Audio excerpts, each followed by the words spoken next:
अस्सलाम वालेकुम। आज हम कैन और मे का फर्क सीखेंगे और कुड और माइट का इस्तेमाल भी समझेंगे। कैन तब इस्तेमाल करते हैं जब हम किसी की मौजूदा काबिलियत के बारे में बात करना चाहते हैं। He can speak 3 languages fluently. मे इजाजत लेने या देने और इम्कान को जाहिर करने के लिए इस्तेमाल होता है।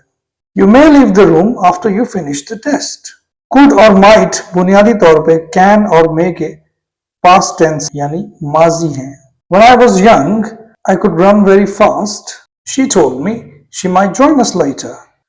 Could को शाइस्तगी या दरखास्त करने के लिए भी इस्तेमाल करते हैं।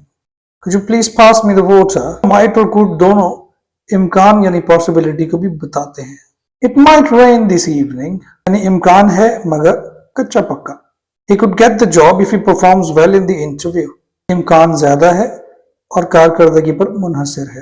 So to sum up, use can for possibility, use may for permission or possibility, and might and could for general possibilities. And remember to use could for polite requests